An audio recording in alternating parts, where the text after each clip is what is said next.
মার্কেটে আসছি আজকে অনেক দিন পরে। তবে মার্কেটে আসার কারণ হচ্ছে সামনে যে শীত, মা গো মা। আমিও আমার আব্বু এসেছি সবার জন্য মার্কেট করতে। আমাদের বাইকটা রেখে মার্কেটে ঢুকতে যাব এমন সময় খেয়াল করলাম যে আজকে অনেক যানজট লাগছে মার্কেটে। যাই হোক, আমরাও আমাদের কেনাকাটা শুরু করলাম। আমাদের কেনাকাটা শেষ করে টাকা দিয়ে যেই পেছনের দিকে ঘুরবো, তখনই একটা বোরকা পরা মেয়ে আমার দিকে কিছু শপিং ব্যাগ দিয়ে বলছে, কি ব্যাপার, আমাকে ওইখানে রেখে কোথায় হারিয়ে গিয়েছিলে? আমি তো পুরাই হা হয়ে গেলাম। আর আপনারা ভাবছেন আমার আব্বু কি বলবে? তাহলে শুনুন। আজকে আগে বাড়ি চল, তারপর তোর একদিন কি আমার একদিন। আমার হা হয়ে থাকা দেখে মেয়েটা বলল, কি হলো, আমায় বাসায় নামিয়ে দিয়ে আসবে না? আমি তো একা একা বাসায় যেতে পারবো না এতগুলো ব্যাগ নিয়ে। এবার আমি কথা বললাম, এই মেয়ে, এই আপনার সমস্যা কি? চেনা নাই জানা নাই, আপনি এসে এসব কি বলছেন তখন থেকে? কি, আমি এমন করছি তাই না? তাহলে ওইখানে আমাকে একা একা রেখে চলে এসেছো কেন? আবার এখন বলছো আমাকে চেনো না? কি পাগল হয়ে গেলা নাকি? অন্য কোনো মেয়ে দেখে আমাকে চিনতে পারছো না? আমার প্রচণ্ড রাগ হচ্ছে, কিন্তু রাগ না প্রকাশ করে বললাম, আপনার কোথাও একটা ভুল হচ্ছে। আপনি মনে হয় কারোর সাথে আমাকে গলিয়ে ফেলছেন। দেখুন, আমি আপনাকে চিনি না, আর আমি এখানে আমার আব্বুর সাথে এসেছি। এতক্ষণ আমার আব্বু চুপ করেছিল, কিন্তু এবার কথা বলল। দেখো মা, তোমার সত্যি কোথাও ভুল হচ্ছে, কারণ ও তো এখান থেকে কোথাও যায়নি। আর ও তো কোনো মেয়ের সাথে রিলেশন তো দূরের কথা, কথাও বলে না। ও হলো একটা ভিতর ডিম। এবার আমার প্রেস্টিজের 12টা বাজলো। ও সরি আঙ্কেল, আমার মনে হয় সত্যিই তাহলে কোথাও ভুল হচ্ছে। এইবার তাহলে বুঝতে পেরেছেন? সরি। তারপর মেয়েটি চলে গেল। আমরাও রওনা দিলাম বাড়ির দিকে। আমরা আমাদের বাইকটা নিয়ে বাসায় চলে আসলাম। আমি যত বাড়ির দিকে আসছি তত বেশি ভয় হচ্ছে যে আজ কপালে কি আছে সেটা আল্লাহই ভালো জানেন। আমরা বাড়িতে চলে আসছি। যাক বাবা, আব্বু এখনো কিছু বলেনি। আমি সরাসরি আমার রুমে চলে গেলাম। গিয়ে ফ্রেশ হয়ে এসে ড্রয়িং রুমের দিকে যেতেই দেখি আব্বু আর আম্মু বসে আছে। তারা কি যেন বলাবলি করছে। আমি গিয়ে পাশে বসতেই আম্মু হাসতে হাসতে আমাকে জিজ্ঞেস করলো, কি রে বাবা, ওই মেয়েটা কে ছিল? আমি একটু ভ্যাবাচাকা খেয়ে গেলাম আর আস্তে করে বললাম, কোন মেয়েটা আম্মু? গাধা, মার্কেটে গিয়ে যে তোকে বয়ফ্রেন্ড বানাতে চাচ্ছিল, ওইটাকে চিনিস না? আশ্চর্য, আমি চিনব কিভাবে? আমি কি আগে কখনো দেখেছি নাকি যে চিনব? আরে রাগ হবার কি আছে, রাগ করিস না। আর এখনো কোনো পছন্দ থাকলে বল। আসলে আমার রাগ একটু বেশি, তাই বলবো যে রাগ করিস না। আর ভাবছেন যে আমার পছন্দের কথা বলছে কেন? আসলে সবাই আমার জন্য মেয়ে দেখে রেখেছে, তাই আর কি। আরে না, আমার কোনো পছন্দ নাই। এই বলে আমি ওইখান থেকে রুমে চলে আসলাম। তারপর রাতের খাবার খেয়ে ঘুমাতে যাব, তখন মার্কেটের ওই মেয়েটার কথা মনে হচ্ছিল। এখন ওইসব ভাবাভাবি শেষ। আগে আপনাদের আমার পরিচয়টা দেই। আমি মেহেদি হাসান পারভেজ, বাবা মায়ের 3 নাম্বার এবং শেষ পিচি ছেলে। আমার বড় 2 ভাই আছে। বাবা কিছুই করে না, ভাইয়া করে। আর আমার হবু ওয়াইফের নাম সুলতানা, আব্বুর বন্ধুর মেয়ে। আমি চেয়েছিলাম একটা প্রেম করব, তারপর বিয়ে করব, কিন্তু আব্বু আম্মুর কথায় রাজি হয়ে যাই বিয়েটা করতে। আমি পড়াশোনা শেষ করে এখন একটা কোম্পানিতে চাকরি করি। আর আমি কিন্তু এখনও আবার স্ত্রীকে দেখি নাই, মানে হবু বউ। যাই হোক, পরিচয় দিতে দিতে ঘুমিয়ে গেছি। এভাবে কয়দিন চলে গেল। আজ আব্বু বলছে একটু শ্বশুর বাড়ি যেতে হবে, সরি, হবু শ্বশুর বাড়ি। ভেবেছিলাম আজকে অন্তত নিজের জিনিসটার সাথে একটু দেখা করতে পারবো, কিন্তু কথায় আছে না যে ভাগ্যে না থাকলে কিছুই হয় না। আজকেও দেখা হলো না। যাই হোক, ওইখানে থেকে আসার সময় রাস্তার মধ্যে হঠাৎ করে বৃষ্টি আসায় একদম ভিজে গেলাম। যাই হোক, বাসায় এসে রাতে থেকে প্রচণ্ড জ্বর আসলো। ওষুধ খেয়ে কিছুটা সুস্থ হলেও পুরোপুরি সুস্থ হইনি। আজ আমি আর আব্বু ডাক্তারের কাছে গেলাম। ডাক্তার আমাকে দেখে কিছু পরীক্ষা করাতে বলল। আজকে প্রচণ্ড ভিড় থাকায় আমরা ওয়েট করছিলাম। এমন সময় কোথায় থেকে যেন সেই মেয়েটা এসে আমাকে বলছে যে, এত টেনশন করতে হবে না, বাচ্চার বেশি সমস্যা হয়নি, শুধু একটু জ্বর আসছিল। আমি যথারীতি অবাক হয়ে আব্বুর দিকে তাকিয়ে দেখলাম আব্বু মুচকি মুচকি হাসছে। আমি ভাবছিলাম আব্বু প্রচণ্ড রিয়্যাক্ট করবে। মানে, আপনি কাকে কি বলছেন এসব? মানেটা কি? হ্যাঁ, কি বলছো এসব? আমার প্রচণ্ড রকম রাগ হচ্ছে এবার, খেয়াল করলাম আব্বু আমার দিকে তাকিয়ে ওই মেয়েটাকে বলল, মা, তোমার কথা ভুল হচ্ছে। না আঙ্কেল। আচ্ছা, আমরা এই বিষয়ে পরে কথা বলি। তুমি বাইরে ওয়েট করো, আমরা আসছি। Okay uncle. মেয়েটা বাইরের দিকে চলে আসলো। আপনারা ভাবছেন আমি এতক্ষণ চুপ করে ছিলাম কেন? কারণ আব্বু আমার রাগ হওয়া দেখে আমার হাত ধরে রেখেছিল যেন আমি কথা না বলি। তারপর আমরা এখানকার কাজ করলাম। টেস্টের রেজাল্ট একদিন পরে দিবে, তাই চলে আসলাম। বাইরে এসে দেখি মেয়েটা আর নাই, চলে গেছে। আমি মনে মনে ভাবলাম ভালো হয়েছে। তারপর আমরা বাড়িতে চলে আসলাম। পরদিন গিয়ে আমি রেজাল্ট নিয়ে ডাক্তারকে দেখালে ডাক্তার বলল সব ঠিক আছে। তারপর আমি বাসায় চলে আসলাম। রাতে খাওয়া দাওয়া শেষ করে রুমে আসতেই আমার ফোনটা বেজে উঠল। আমি অপরিচিত নাম্বার দেখে রিসিভ করলাম না, কিন্তু যে ফোন দিচ্ছে সে তো অবিরাম ফোন দিয়েই যাচ্ছে। শেষমেশ ফোনটা রিসিভ করলাম। রিসিভ করতেই ওপাশ থেকে মেয়েলি কণ্ঠে, আসসালামু আলাইকুম, কেমন আছেন? ওয়ালাইকুম আসসালাম, ভালো আছি, কিন্তু আপনি কে? কেমন আছেন জিজ্ঞেস করার আগেই বলছেন আমি কে? কারণ আমি আপনাকে চিনি না, আর আপনি কে সেটাও জানি না। আগে আপনার পরিচয় দিন। আমি আপনার কাছের একজন। আমি আপনাকে অনেক আগে থেকেই চিনি, আর আপনিও আমাকে চিনেন। আমার আর বুঝতে বাকি রইল না যে মেয়েটাকে। আপনি আমার নাম্বার পেয়েছেন কোথায় থেকে? আর আপনাকে আমি চিনি না, আপনি ভুল নাম্বারে কল করেছেন। না, আমি ঠিক নাম্বারেই কল করেছি, কারণ আপনি পারভেজ। শোনেন, আপনি আমাকে অনেক জ্বালিয়েছেন, আমি কিন্তু কিছুই বলিনি। আপনি আর কখনো আমার চোখের সামনে আসবেন না, আর আমাকে কখনো ফোন করবেন না। আর যদি এগুলোর মধ্যে একটা করেন তাহলে আপনার খবর আছে। মেয়েটা কিছু বলার আগে টুট টুট টুট লাইনটা কেটে দিলাম। আর আমার প্রচণ্ড রকম রাগ হচ্ছিল মেয়েটার উপর, যাকে কিনা আমি চিনি না জানি না, সে নাকি আমাকে চেনে। আজব সব কারবার। তারপর আমি ঘুমিয়ে গেলাম। পরদিন সকালে ঘুম থেকে উঠে ফ্রেশ হয়ে নাস্তার টেবিলে আম্মুকে একবার বললাম, আম্মু, আমি কি একবার সুলতানার সাথে দেখা করতে পারি? না, তোর দেখা করতে হবে না। ও তোর সাথে দেখা করেছে এবং কথাও বলেছে। তোর আর আলাদা করে দেখা করতে হবে না। কি বলছো এসব? আমার সাথে দেখা করলো কোথায়? করেছে। তোর এত ভাবতে হবে না। তোর না আজকে থেকে অফিস যাওয়ার কথা। তাড়াতাড়ি করে অফিসে যা, না হলে তোর আব্বু রাগারাগি করবে কিন্তু। আচ্ছা যাচ্ছি, আর কি করব। এরপর আরও কিছু কথা বলে বের হয়ে চলে আসলাম অফিসে। অসুস্থ থাকায় এতদিন যাইনি। আসলে এটা আমার বন্ধুর অফিস। আমার বন্ধু এই অফিসের এমডি। আমি বসে বসে কিছু কাজ করছিলাম, এমন সময় পিয়ন এসে বলল, স্যার, আপনার সাথে একজন দেখা করতে আসছে। তিনি বললেন অনেক জরুরি। আমি বললাম আচ্ছা, পাঠিয়ে দিন। কিছুক্ষণ পর একটা মেয়ে বলে উঠল, আমি কি আসতে পারি? কথাটা শুনে আমি সামনের দিকে মুখ তুলে তাকাতেই আমার চোখটা আটকে গেল দরজায়। মার্কেটের সেই মেয়েটা আমার হা হয়ে তাকিয়ে থাকা দেখে মেয়েটা বলল, কি আসবো না এখানেই দাঁড়িয়ে থাকবো? আসেন। মেয়েটি ভেতরে এসে দাঁড়াতেই আমি বললাম, বসেন। মেয়েটি আমাকে ধন্যবাদ দিয়ে বসলো। আমি অফিসে বলে আগে বললাম, আমি আপনার জন্য কি করতে পারি? একটা কাজে ডাকো, বিয়ে করে ফেলি। মেয়েটির কথা শুনে আমি পুরাই অবাক হয়ে গেছি। তখন আমি বললাম, কি? ডাকো। জানো, আমি তোমাকে ছাড়া আর একটি মুহূর্তও থাকতে পারবো না।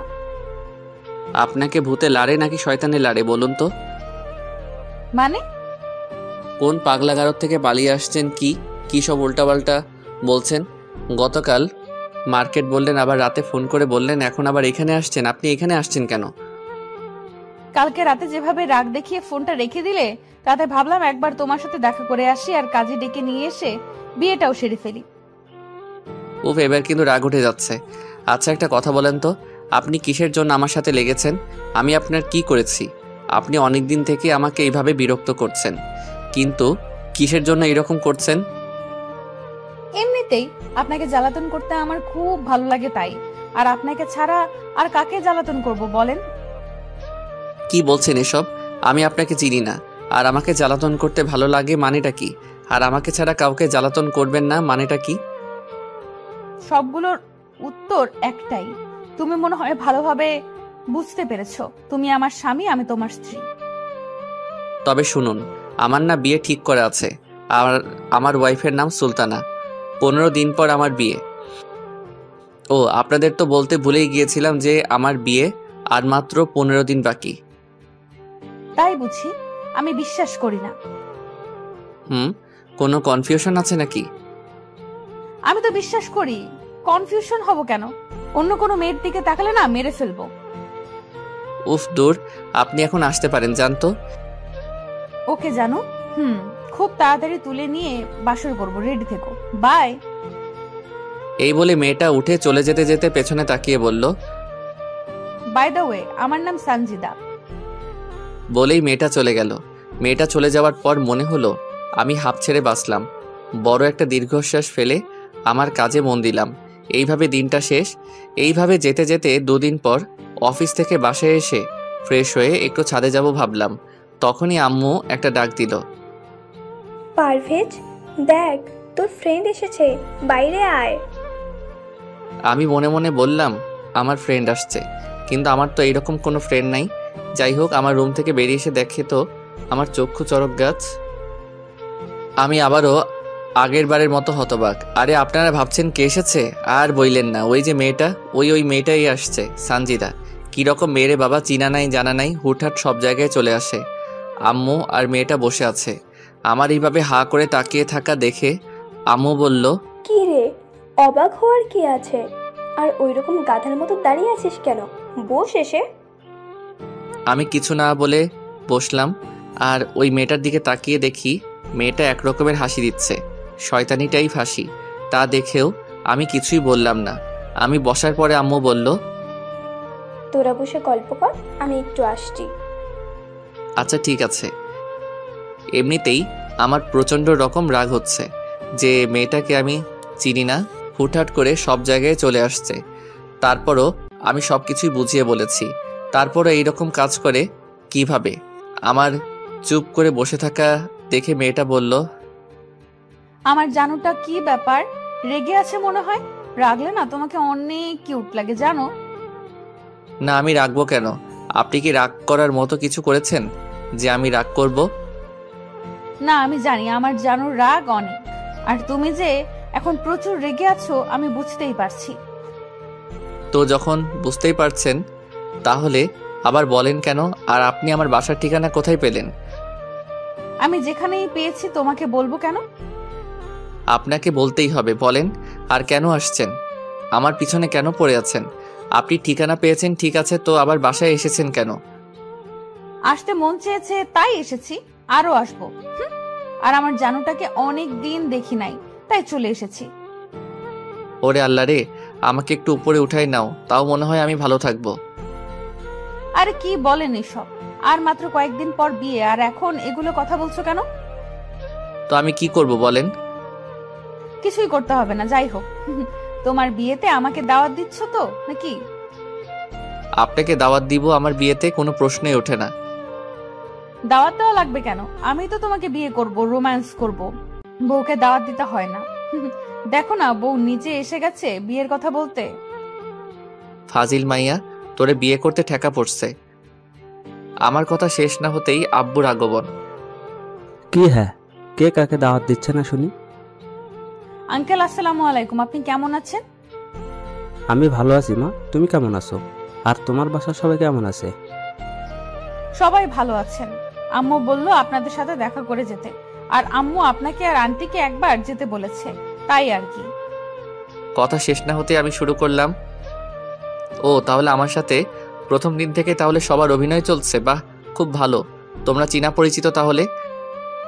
আসলে একটু খারাপ লাগছে এটা ভেবে যে আব্বু আম্মু সবাই ওই মেয়েটাকে চেনে আর আমার সামনে প্রকাশ করেন না। আর আব্বু বলছিলেন না যে কাকে দাওয়াত দিব না, সে হচ্ছে এই মেয়েটা। চুপ গাধা, যা উপরে যা, এইখানে আর বসে থাকতে হবে না। আর শোন, কালকে সকালে তো ফ্রেন্ডের সবাইকে দাওয়াত দিবি। আচ্ছা। আমি উঠে চলে আসার সময় একটা কথা মাথার মধ্যে কেমন যেন ঘুরপাক খাচ্ছে। আমি আর কিছু না ভেবে পেছনে ঘুরে মেয়েটাকে উদ্দেশ্য করে বললাম, এই যে আপনি কি সানজিদা ইসলাম সুলতানা? আমার কথা শুনে ওর মুখটা কেমন চুপসে গেল। আর আব্বু তো মনে হয় পুরাই অবাক হয়ে গেছে, কিছুই বলছে না, শুধুই তাকিয়ে আছে, কেউ কিছু বলছে না। এর দুজনেই হতবাক। এইবার আমার একটু রাগ হলো। আমি এবার জোরে বললাম, কি হলো বলেন, কথা বলেন। আমার দিকে তাকিয়ে আব্বু বুঝতে পেরেছে যে কিছুটা আমার রাগ হচ্ছে, তাই আব্বু আর কিছুই বলল না, কারণ আমি রাগলে কেউ কিছুই বলে না, আর তখন কেউ কিছু বললে আমার রাগ বেশি হয় আর পরিণতি খারাপ হয়। এখনও কেউ কিছুই বলছে না। আমি এবার বললাম, কি কিছু বলছেন না কেন? কিছু বলবেন না অন্য কিছু করতে হবে আমাকে? এবার মনে হয় মেয়েটা একটু ভয় পেয়েছে। ভয় পেয়ে মেয়েটা ভাঙা ভাঙা গলায় কথা বলছে। আমি মেয়েটা ভয় পেয়ে বলতে যাবে এমন সময় আম্মু চলে এসে বলছে, কি হয়েছে? তুই ওকে ওই রকম করছিস কেন? তুই দিন দিন কি হচ্ছিস বলতো? বাড়িতে একটা মানুষ এসেছে আর তুই কি না আলতু ফালতু প্রশ্ন করা শুরু করেছিস? কই না তো, আমি তো শুধু সত্যি কথাটা জানতে চাইলাম, আর তুমি কি না কি বলছো? তোকে কিচ্ছু এখন জানতে হবে না, এখন উপরে যা, পরে জানবি। সাথে আবার আব্বু একটু যোগ করলো, আমিও তো সেই কথাই বলছি, তুই এখান থেকে যা, আমি পরে সব বলবো। আচ্ছা ঠিক আছে, তবে আপনি কিন্তু পার পাবেন না, আপনাকে উত্তর দিতেই হবে। বলেই আমি উপরে চলে গেলাম। পরদিন সকালে ঘুম থেকে উঠে ফ্রেশ হয়ে নাস্তা শেষ করে অফিসে চলে আসলাম। সেদিনের মতো অফিস শেষে বাসায় এসে দেখি ভাইয়া ভাবি আসছে আর পিচ্চি এসেছে। আরে আপনারা ভাবছেন পিচ্চি আবার কে? ও আপনাদের তো বলাই হয়নি। পিচ্চি হচ্ছে আমার ভাইয়ের মেয়ে, নাম ঈশিতা, আমি পিচ্চি বলি। যাই হোক, এই কয়দিন খুব ভালো কাটবে, কারণ পিচ্চির সাথে খুব ভালো সময় কাটানো যায়।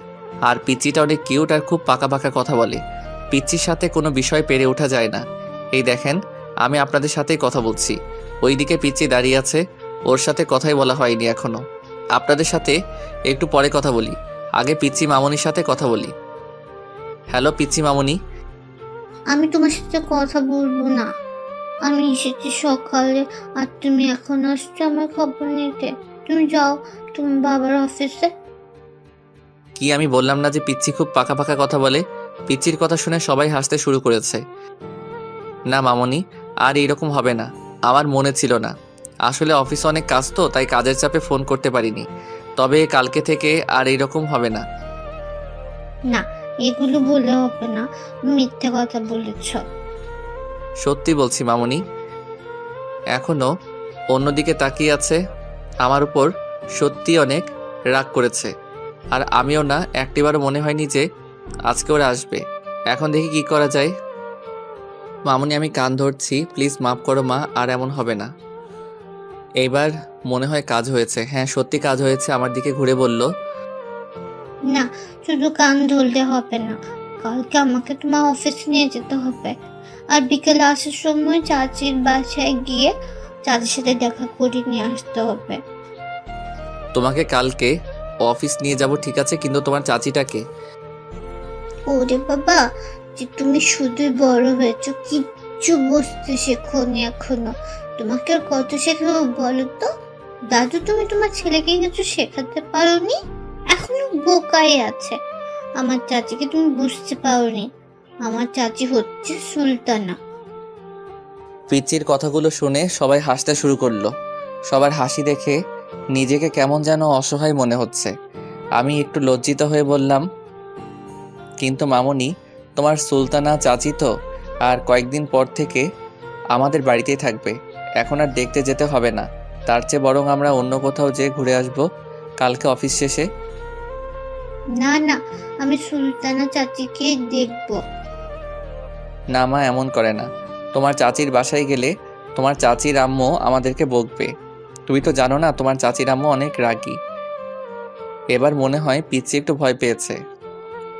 তাহলে এখন তুমি ফ্রেশ হয়ে আসো, তারপর বলবো অন্য কোথায় যাওয়া যায়। আচ্ছা ঠিক আছে, আমি ফ্রেশ হয়ে আসি, তুমি ততক্ষণে ভাবতে থাকো।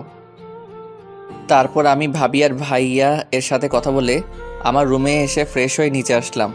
দিনটা না মানে অফিস থেকে আসার পর থেকে সময়টা অনেক ভালো গেল। পরদিন সকালে ঘুম থেকে উঠে ফ্রেশ হয়ে নাস্তা শেষ করে অফিসে যাওয়ার জন্য রেডি হচ্ছিলাম, তখনই পিচ্চি এসে বলছে, আমি রেডি। তোমার এত সময় লাগে কেন? তাড়াতাড়ি করো। আচ্ছা মা, একটু ওয়েট করো, আমি আসছি। তারপর রেডি হয়ে পিচ্চিকে নিয়ে অফিসে চলে আসলাম। সারাটা দিনও অফিসেই ছিল। আমি কাজের ফাঁকে ফাঁকে একটু করে গল্প করছিলাম পিচ্চির সাথে।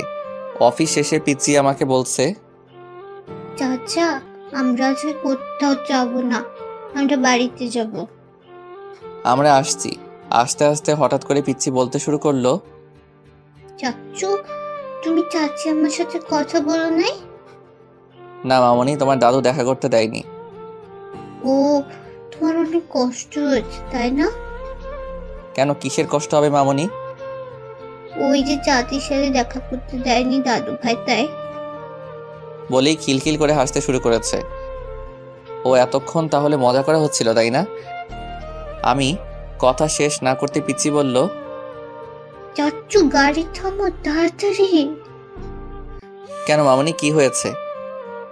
আমি গাড়ি থামাতেই ও আমাকে হাত ইশারায় দেখিয়ে দিল। বিষয়টা দেখে আমার প্রচণ্ড রাগ হচ্ছে নিজের ওপর, আবার বখাটেগুলোর ওপর। আমি গাড়ি থেকে নেমে ওখানে গিয়ে বললাম, কি হচ্ছে এখানে? আমার কথা শুনে সবাই আমার দিকে তাকালো এবং দেখলাম মেয়েটা মনে হয় হাঁপ ছেড়ে বাঁচলো। ও আপনাদের তো ঠিক মতো বলাই হয়নি কি হয়েছে এখানে। আসলে কয়েকটা বখাটে মিলে একটা মেয়েকে ঘিরে ধরেছে, আর মেয়েটা একা। ওইটা দেখেই আমার মামনি হাতের ইশারায় দেখিয়ে দিল। আপনাদের বলেছিলাম না আমার মামনি অনেক বুদ্ধিমতী। যাই হোক, আমাকে দেখে বখাটেদের একজন বলল, ওই তোরা চল। তারপর ওরা এখানে থেকে চলে গেল। আর আপনারা ভাবছেন ওরা আমাকে দেখে চলে গেল কেন? আসলে আমাদের এখানে আমার আব্বুর প্রতিপত্তি অনেক বেশি, আর বখাটেরা আমাকে ভালো করেই চেনে, আর ওরা জানে আমি কেমন। যাই হোক, ওরা চলে যাওয়ার পর আমি মেয়েটার দিকে তাকাতেই দেখি আসলে মেয়েটা আর কেউ নয়, ওই বখাটে মেয়ে মানে সানজিদা। তখন আমি বললাম, ও আমি তো ভুল করলাম। আসলে বখাটেরা তো এইভাবেই বখাটের হাতেই বিপদে পড়ে।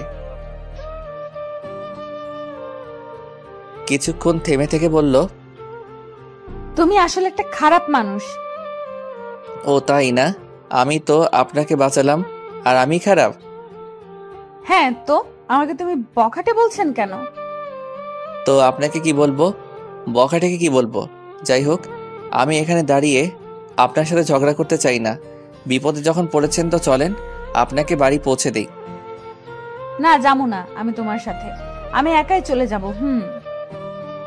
দেখেন বখাটেগুলো এখন আশেপাশেই আছে, আমি চলে গেলে আবার আপনাকে জ্বালাতন করবে, তাই বলছি চলেন। না ওরা তো আসবে না, তুমি চলে যাও। আর তুমি আমাকে নামিয়ে দিবে কেন? আমি তোমার কি হই? বাহ, এতদিন আপনি তো বলতেন জানো কলিজা ইত্যাদি। আচ্ছা, এখন তর্ক করে লাভ নেই, আপনি আমার বাবা মায়ের পরিচিত, তাই আবার আপনাকে ভালো মতো বাড়ি পৌঁছে দেওয়া দায়িত্ব হয়ে গেছে। তোমার সিম্প্যাথির কোনো প্রয়োজন নেই, তুমি যাও। এবার আমার প্রচণ্ড রাগ হচ্ছে। আমি আবার কখন ওকে সিম্প্যাথি দেখালাম? তারপরও নিজেকে শান্ত রেখে বললাম, প্লিজ চলেন, আপনার আবার কোনো বিপদ হতে পারে। না। থাপ্পড় চিনোস ছেড়ি, তাড়াতাড়ি গাড়িতে ওঠ, আর একটা কথা বললে থাপড়াইয়া সবগুলো দাঁত খুলে ফেলবো। আমার রাগ করা দেখে মনে হয় ভয় পেয়েছে, কিন্তু না, উল্টো সে রেগে এসে আমার হাত ধরে হাতে কামড় দিয়ে বলল, শয়তানটা বান্দরটা আমারে ধমক দেয়। শয়তান কত ফাজিলটা, তোমারে একা পাই দেখো, রেপিং ধর্ষণ সব করবো। নাউজুবিল্লাহ, বলে কি? আর আপনি আমার হাতে কামড় দিলেন কেন? মন চাইছে দিছি, আরো দিমু। এখন চুপচাপ গিয়ে গাড়ি চালাও। তারপর সানজিদা গিয়ে গাড়িতে উঠে বসলো। বুঝলাম না ওই মাইয়া হঠাৎ উল্টে গেল কেন। যাই হোক, আমিও আর না ভেবে আমিও গাড়িতে উঠে চলা শুরু করলাম। এমন সময় মামনি বলছে, চাচু এই আন্টিটাকে। আমার মাথায় একটা বুদ্ধি আসলো।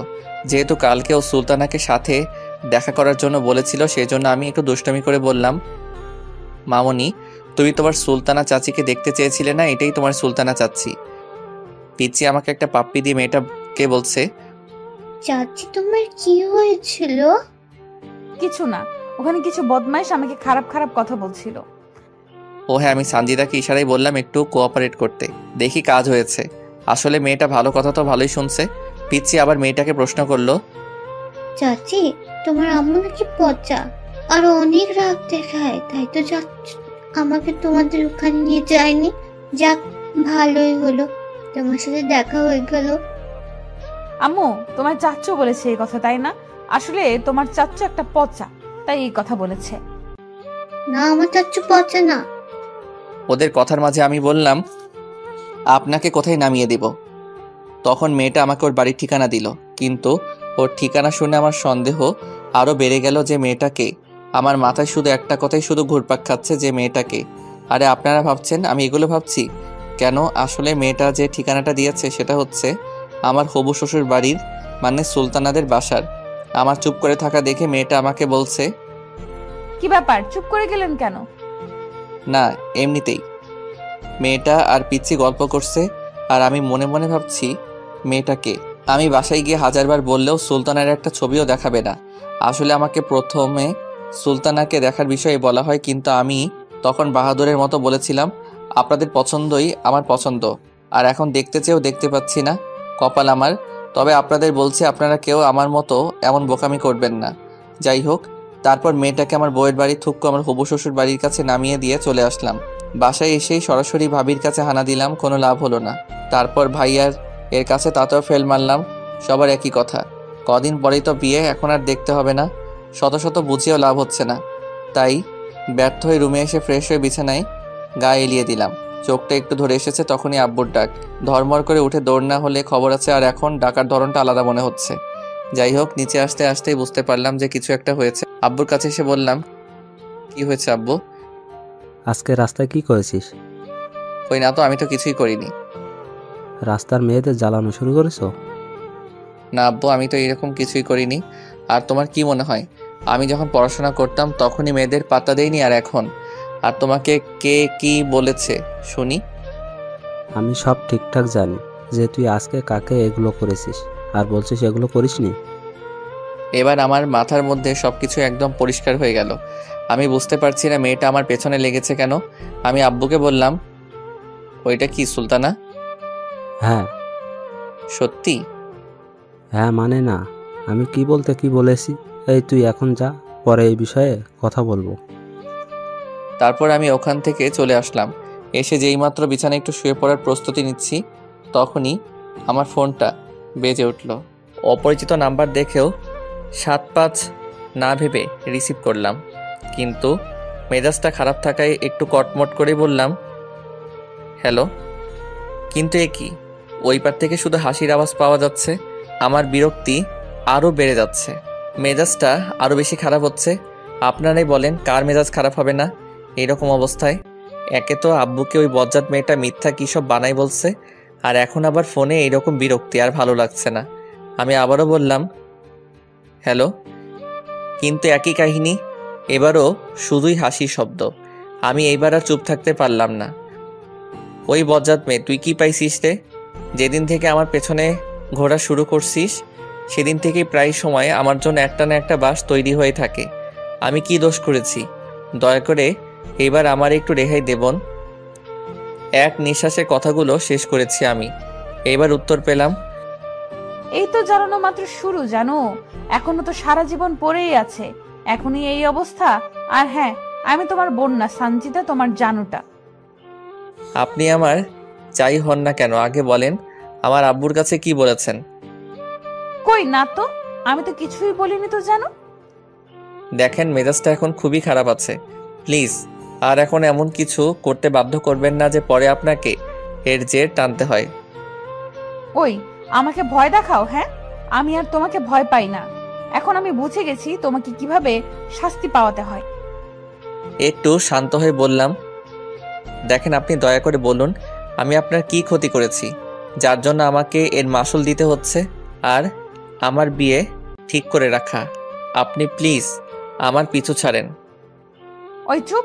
আর হ্যাঁ, কই, তখন মনে ছিল না যে আমি একটা মেয়েকে থাপ্পড় দিতে যাচ্ছি? কোন সাহসে?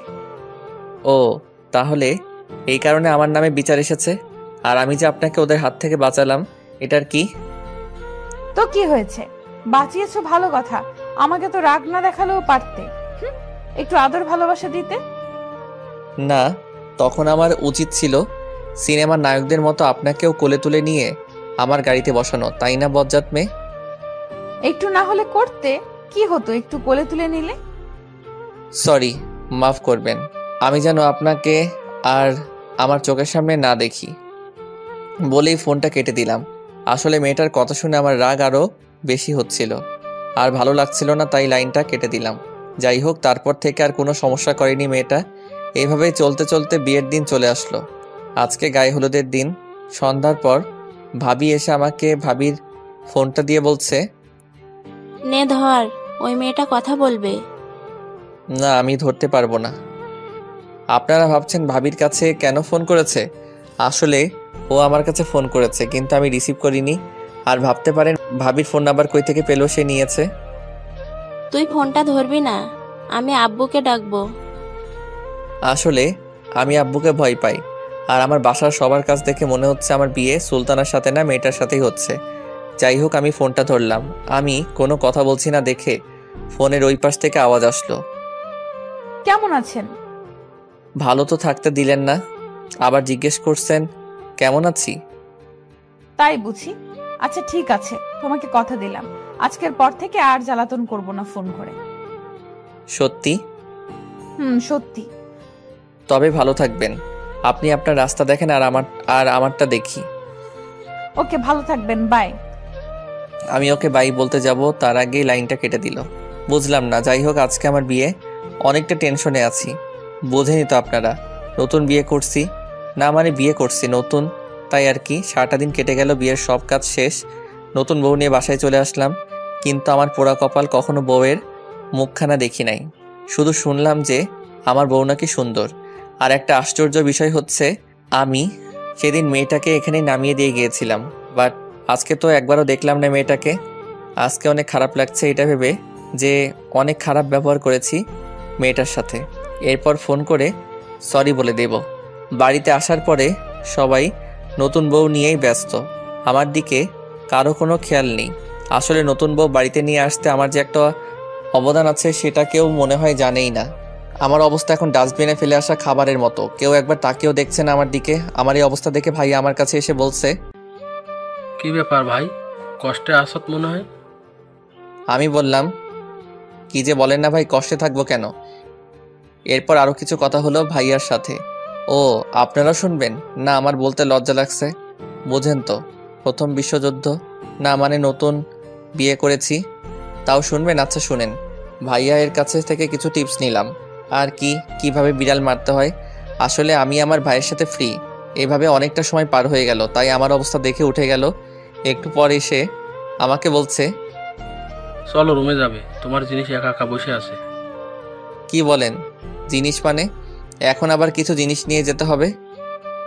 আমি বলেছি তোমার বউ, না মানে তোমার ওয়াইফ একা একা রুমে বসে আছে, যাও তাড়াতাড়ি।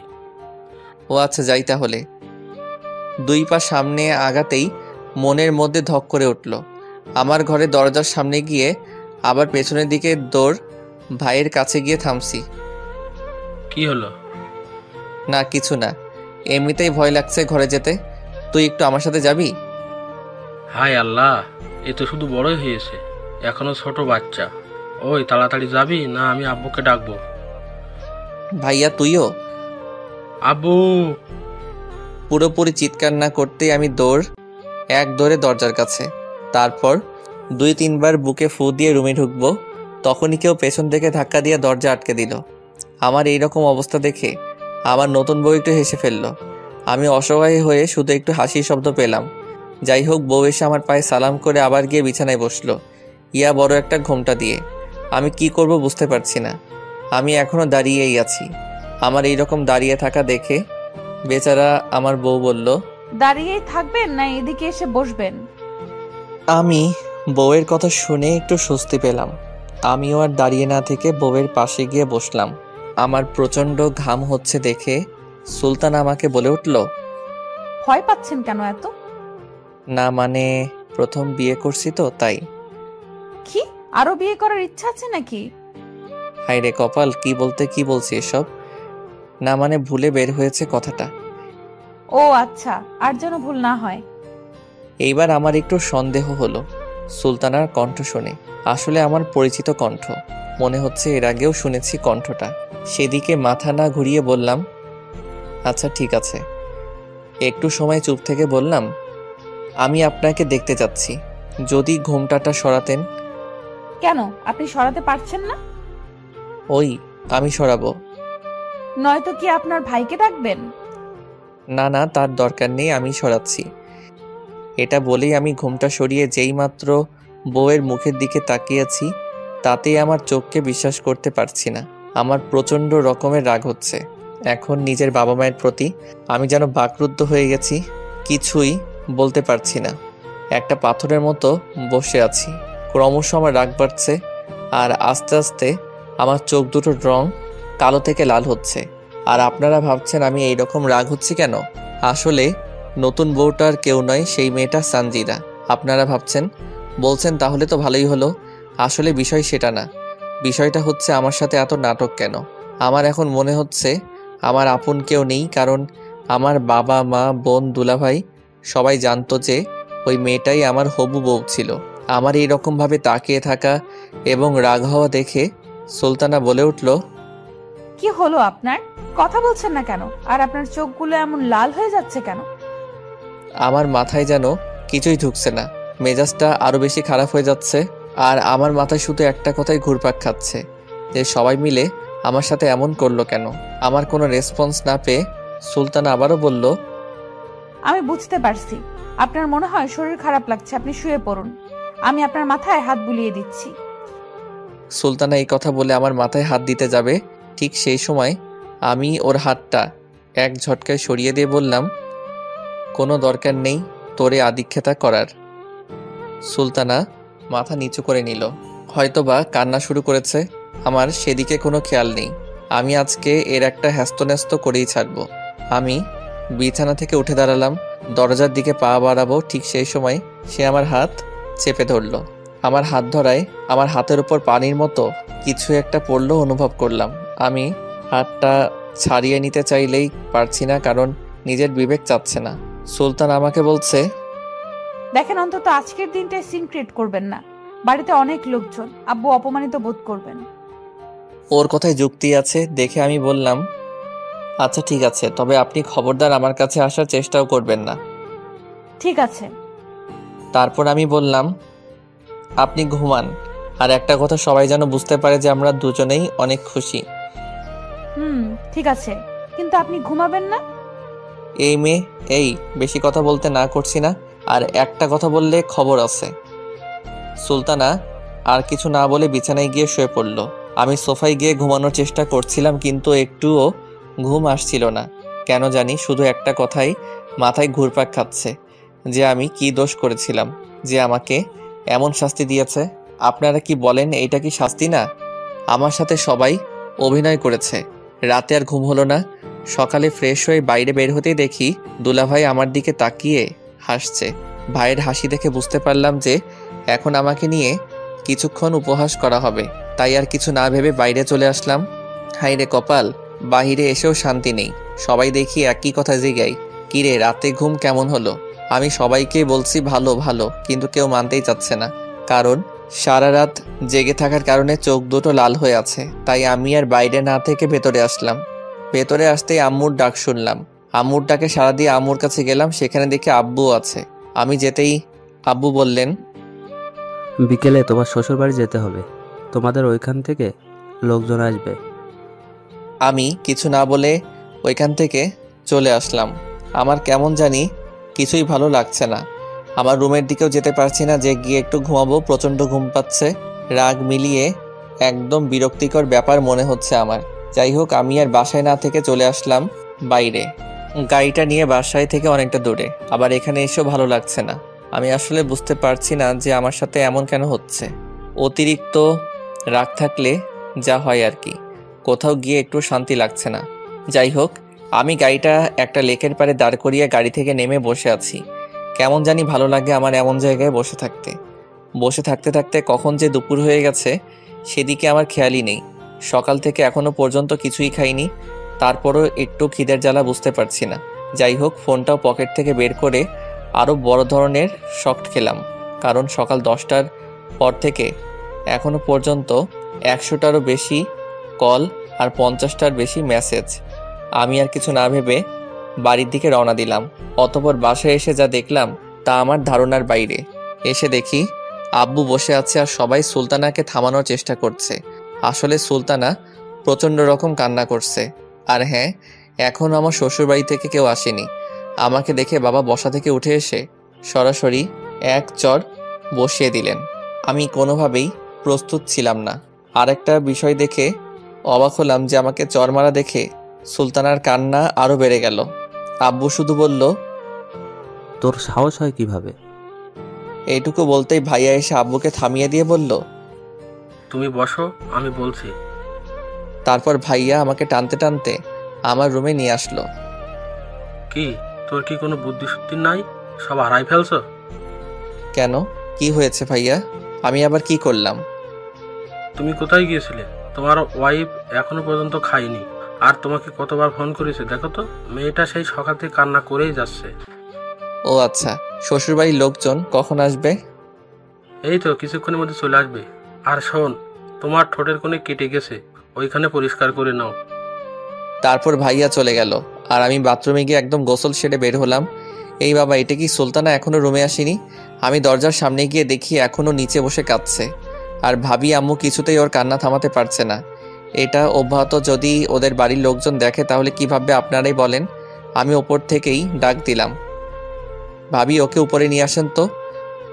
ও মা, এ কি, ওই মেয়েকে কোনোভাবেই উপরে আনা যাচ্ছে না, ও আসতেই চাইছে না। আমি এটা দেখে একটা প্রস্তুতি নিলাম। আমি রুমে গিয়ে একটা টি শার্ট পরে সরাসরি নিচে এসে ওর সামনে দাঁড়ালাম, কিন্তু মেয়েটা এখনও কেঁদেই চলেছে।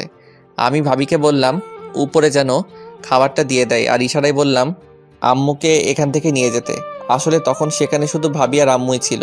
তারপর ভাবি আম্মুকে নিয়ে চলে গেল, আর আমি কি ভাবছেন, আমি সুলতানাকে একদম কোলে তুলে নিয়ে উপরে চলে আসলাম।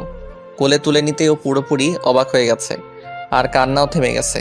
রুমে ওকে নিয়ে আসতে আসতে ভাবলাম সুলতানাকে একটু হাসাতে হবে, তাহলে পরে সমস্যা হতে পারে, কারণ কোনো মানুষ অনেক কান্নাকাটি করতে করতে সেন্সলেস হয়ে পড়ে। এখন ভয় একটাই। যাই হোক, রুমে নিয়ে এসে সুলতানাকে নামাতেই খেয়াল করলাম ও খুবই লজ্জা পেয়েছে, আর নামিয়েই বললাম, বাবারে এত ভারী। ও দেখে আমার দিকে তাকিয়ে আছে, মনে হয় কিছু বলবে। আপনি খুবই খারাপ মানুষ, বুঝলেন? তারপর তারপর আর কিছুই না। বলে ও উঠে আমার দিকে এগিয়ে আসছে। ওর চোখের চাহনিগুলো অন্যরকম দেখাচ্ছে। ও আস্তে আস্তে আমার দিকে এগিয়ে আসছে, আর আমি কিছু বুঝতে পারছি না কি করব। ও এগিয়ে আসছে, এবার আমি পিছাচ্ছি। ও এগিয়ে আসছে আর আমি পিছিয়ে যাচ্ছি। একসময় আমি দেওয়ালের সাথে ঠেকে গেলাম, কিন্তু ও থামছেই না, এগিয়েই আসছে। আস্তে আস্তে ও একদম আমার কাছে চলে এসেছে। আমি ওর নিঃশ্বাসের শব্দ শুনতে পাচ্ছি। আস্তে আস্তে ও ওর মুখটা আমার দিকে এগিয়ে নিয়ে আসছে, একদম কাছাকাছি চলে এসেছে। আমার কেমন জানি লাগছে, কিন্তু সুলতানা তো থামছেই না।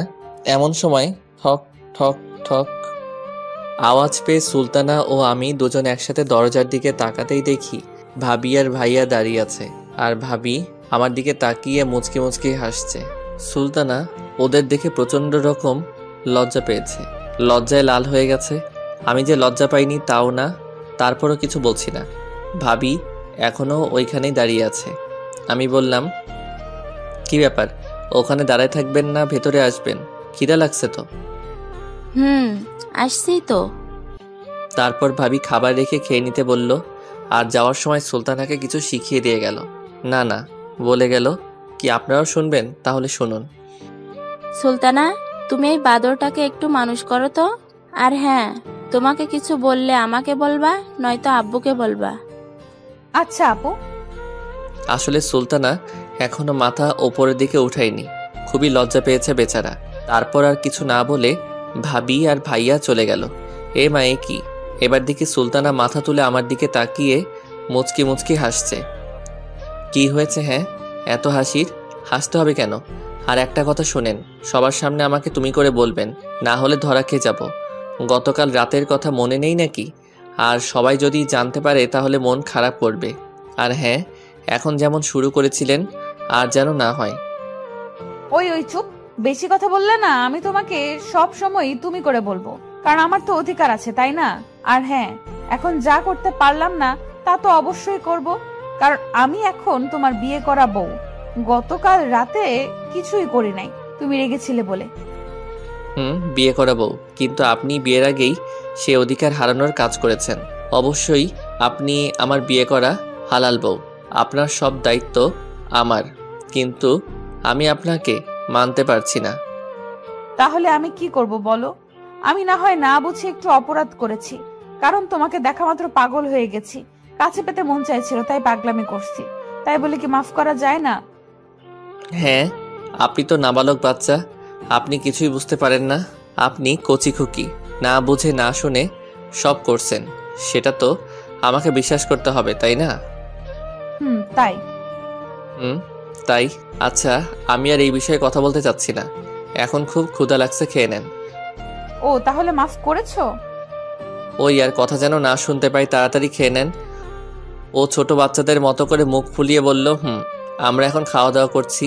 আমি খাচ্ছি আর ভাবছি মেয়েটা অনেক সুইট, সব কথা শুনে এখনো বাচ্চাদের মতো স্বভাব থেকেই গেছে।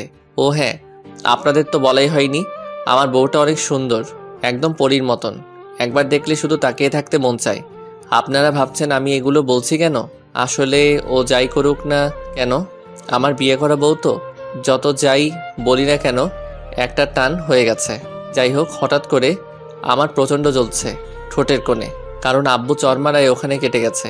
আমি খাওয়া শেষ করতেই ও বলল, এই জন্য তো তোমার শরীরের এই অবস্থা। এতটুকু খেলে মানুষ কোনো দিনও মোটা হবে না। এমনিতেই জ্বলছে, আর তার উপর এইরকম কথা কার ভালো লাগে? ওই, আমার আর মোটা হওয়া লাগবে না, আমি চিকন আছি, চিকনই থাকবো। চুপচাপ খাওয়া শেষ করেন। তারপর ও চুপচাপ খাওয়া শেষ করে প্লেটগুলো নিচে রেখে আসতে গেল, আর আমি বিছানায় গা এলিয়ে দিলাম। একটু পরে দেখি মামুনি আসছে। আরে ভুলে গেছেন আমার ভাতিজি। ও এসে সরাসরি আমার বুকের উপর শুয়ে পড়লো। আসলে ও এইরকমই করে, যদি দেখে আমি শুয়ে আছি তখনই আমার বুকের উপর শুয়ে পড়বে। তারপর আমি বললাম, মামুনি, তোমার নতুন চাচি তোমাকে আদর করেনি? করেছে। নতুন চাচি কই? এটা তো সেদিনের বাইকে করে দিয়েছে চাচি, অনেক আদর করেছে, তোমার চাইতে বেশি। তাই না? এখন আর কি আমাকে মনে থাকবে? এখন তো তুমি তোমার আদরের চাচি পেয়েছো। পেয়েছি তো, কি হয়েছে? আচ্ছা মামুনি, তুমি আজকে আমার সাথে চলো তোমার চাচির আম্মুর বাড়ি। আমার কথা শুনে ও উঠে বসে কেমন করে যেন আমার দিকে তাকিয়ে আছে। আমি বললাম, কি মামুনি, কি হলো? না কিছু না, কিন্তু আমি যাব না। কিন্তু কেন?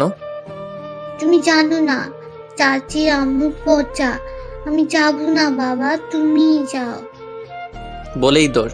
হাই রে কপাল, সেদিন যদি না বলতাম কথাটা তাহলে আজকে ভালো হতো। আসলে মিথ্যা বললে বিপদে পড়তেই হয়। আপনারা ভাবছেন আমি এমন করছি কেন? আসলে আমার কেমন যেন লাগছে ওদের ওখানে একা একা যেতে। যাই হোক, দৌড় দিলাম ভাইয়া এর কাছে, গিয়ে বললাম, ভাইয়া, আমাকে নাকি শ্বশুরবাড়ি যেতে হবে, তো আমাকে কি একাই যেতে হবে নাকি? আরে না, একা যাবে কেন, তুমি আর সুলতানা যাবে। আমি কি আপনার সাথে মজা করছি বলেন ভাই? ভাই প্লিজ, আপনি আমার সাথে চলেন না। আরে দূর, তুমি কি এখনো ছোট? বোকা, এত ভয় কেন? এখন আমাকে ছাড়ো, আমি দেখি তোমার শ্বশুর বাড়ির কারোর কিছু লাগবে কিনা, ওরা তো এদিক ওদিক আছে। আসলে আমি ঘরে থাকাই জানিনি যে ওনারা কখন এসেছেন। এরপর আমি ভাবি কাছে আসলাম, কিন্তু কোনো লাভ হলো না। তারপর ব্যর্থ হয়ে রুমে আসলাম। হায়রে কপাল, এখানেও শান্তি নেই, পুরো রুমের মধ্যেই মানুষ। এগুলো আবার কখন আসলো?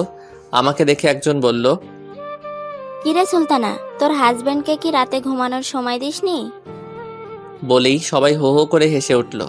সুলতানা খুবই লজ্জা পেয়েছে, মাথাটা নিচু করে বসে আছে, আর আমাকে প্রচণ্ড খারাপ লাগছে কথাগুলো শুনে। আরে ভাই, আমার ব্যাপারে আমি ঘুমাবো কিনা তাদের এত কি? আমি আর ওখানে না থেকে চলে আসলাম। তারপর ওখান থেকে নিচে এসে সবার সাথে কথা বললাম, সব কিছু ঠিক আছে কিনা তা ভালোভাবে পরীক্ষা করতেই আব্বু ডাকলেন। আমি যেতেই বললেন, শোনো, তুমি রেডি হয়ে নাও, বোমা রেডি। আচ্ছা ঠিক আছে বলে চলে আসতে শুরু করলে আব্বু আবার বলল, দেখো বাবা, তোমার রাগের কারণ আমি জানি, আর সব কিছু ভুলে যাও। আচ্ছা ঠিক আছে। কিন্তু মনে মনে বললাম এর ফল সুলতানা পাবে। তারপর ওখান থেকে এসে রেডি হয়ে চলে আসলাম শ্বশুরবাড়ি। লোকে বলে না, শ্বশুরবাড়ি মধুর হাঁড়ি, আসলে কথাটা সত্য। যাই হোক, এখানকার সবাই এখন আমাকে নিয়ে ব্যস্ত বললেই চলে। কি আজব ব্যাপার তাই না? আমার বাড়িতে সবাই সুলতানাকে নিয়ে ব্যস্ত, আর এখানে আমায় নিয়ে সবাই ব্যস্ত। যাই হোক, তারপর রাতের খাবার শেষ করে রুমে যে আমি ফেসবুকে একটু নিউজ ফিডে ঘোরাঘুরি করছি। একটু পরেই সুলতানা আসলো। এসেই সরাসরি দরজা বন্ধ করে বিছানার দিকে এগিয়ে আসছে। আমি সুলতানার চোখের দিকে তাকাতেই বুঝতে পারলাম আমার সাথে এখন কিছু হলেও হতে পারে। ও এগিয়ে আসছে আর আমার অবস্থা আস্তে আস্তে কেমন যেন হচ্ছে বুঝছি না। ও এসেই আমাকে ধাক্কা দিয়ে বিছানায় ফেলে দিল। দিয়ে ও আস্তে আস্তে, আরে এত তাড়াতাড়ি কেন আপনাদের আস্তে আস্তে বলি, আমার বুঝি লজ্জা করে না? ও আস্তে আস্তে আমার উপর উঠে বসে আমার মুখের দিকে মুখ নিয়ে আসছে। আমার কেমন যেন লাগছে। আমি কিছু বুঝতে পারছি না যে কি করব। আমারও কে আমার থেকে ছাড়াতেও পারছি না। হাই হাই, সবাই শুনলে কি বলবে আপনারাই বলেন। আমি একটা মেয়ের থেকে নিজেকে ছাড়াতে পারছি না। আপনারা আবার কাউকে বলবেন না কিন্তু, হ্যাঁ? ও মুখ একদম আমার মুখের কাছে চলে এসেছে। ও ওর চোখ দুটো বন্ধ করে ফেলছে। এমন সময় আবারও ঠক ঠক আওয়াজ হলো।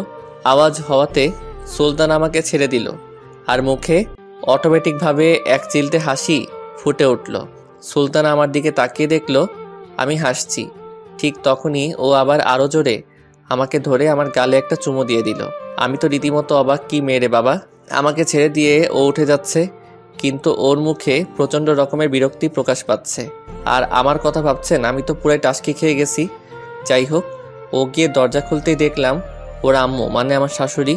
ও গিয়ে বলল, কি হয়েছে আম্মু? একটু ঘুমিয়ে গেছিলাম। একটু ঘুমের ঘরে থাকার মতো অভিনয় করে বলল, ওই তুই তো বড়ই কেয়ারলেস মেয়ে রে। কেন, আমি আবার কি করলাম? হ্যাঁ, দেখ তো জামাই ওর ঠোঁটের ওখানে কেটে গেছে, তুই এই মলমটা এনে রেখে দিয়েছিস কেন? এটা ওখানে লাগাতে হবে না?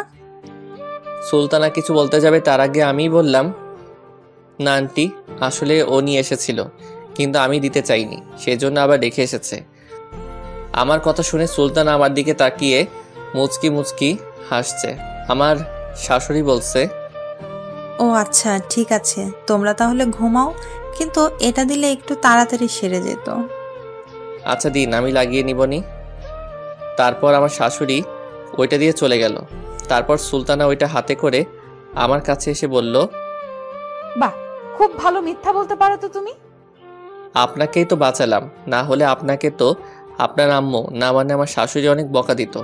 সেটা বুঝতে পেরেই তো আমি ওইটা বললাম। ও তাই বুঝি? তা এখন এটা লাগিয়ে নাও, তাহলে এটা তাড়াতাড়ি ভালো হয়ে যাবে। কোনো দরকার নেই, ওইটা লাগাতে হবে না, ওইটা এমনিতেই ভালো হয়ে যাবে। সুলতানা আর জোর করলো না আর বলল, এখন শুয়ে পড়ো, অনেক রাত হলো। কি আপনি ঘুমাবেন না? না কোথাও যাবেন আমি ঘুমানোর পরে? হ্যাঁ যাবো তো, আমার বয়ফ্রেন্ডের সাথে দেখা করতে। কালকে তো আপনার বাড়িতে ছিলাম, তাই যেতে পারিনি। কি? হুম। কোথায় আপনার বয়ফ্রেন্ড? আমিও যাব দেখা করতে, চলেন। আপনাকে যেতে হবে না, আর আপনার লজ্জা লাগবে না। আপনি দাঁড়িয়ে দাঁড়িয়ে দেখবেন আমরা কি করব। এবার আমার একটু রাগ হচ্ছে।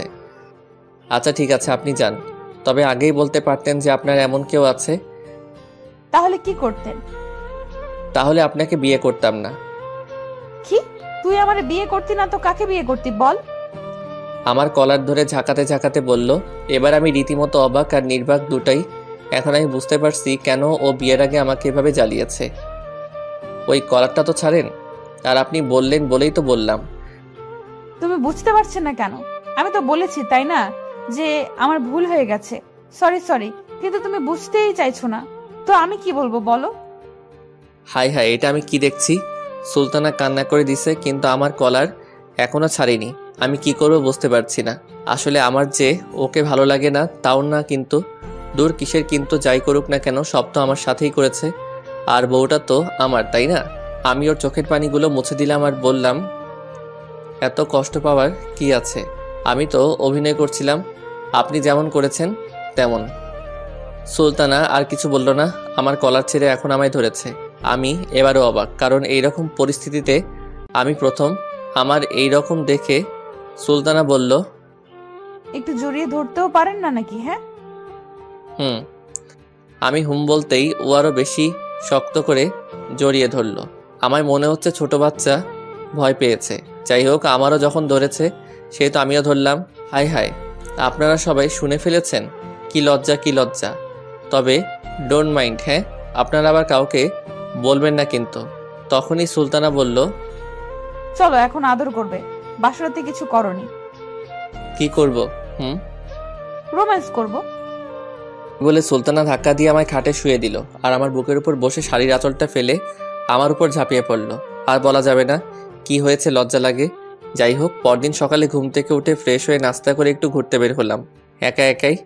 তারপর দুপুরের পর খাওয়া দাওয়া শেষ করে বিকেলে আমরা আমাদের বাসায় চলে আসলাম। ও আপনারা আবার শুনবেন কালকে রাতের সব কথা? হাই হাই, কি বলবো বলেন? লজ্জা লাগছে? না মানে লজ্জা লাগছিল। বিয়ে করেন তারপর বুঝতে পারবেন। যাই হোক, বাসায় এসে রাতের খাবার শেষ করে সবার সাথে গল্প করে তারপর আর কি রুমে গেলাম। গিয়ে দেখি বউটা আমার মুখটা ফুলিয়ে বসে আছে, সেই বাসরাতে যেভাবে বসেছিল সেইভাবে। আমি রুমে যেতেই এসে আমার পায়ে সালাম করলো, কিন্তু আমি অবাক হয়ে জিজ্ঞেস করলাম, কি ব্যাপার, আজকে তো বাসর না? ও কি বললো জানেন? তো কি হয়েছে? প্রথম দিন তো আর বাসর হয়নি, তবে গতকাল হয়েছে। আজও হবে, প্রতিদিন হবে, আজকে আর ছাড়ছি না বলেই আমার উপর হামলা শুরু। এখানে থেকে শুরু হলো পারভেজ আর সুলতানার এর দুষ্ট মিষ্টি প্রেমের সংসার। সবাই দোয়া করবেন 10-12টা গুড়াগাড়া যেন হয়, ফুটবল খেলার টিম তৈরি করতে যেন পারি।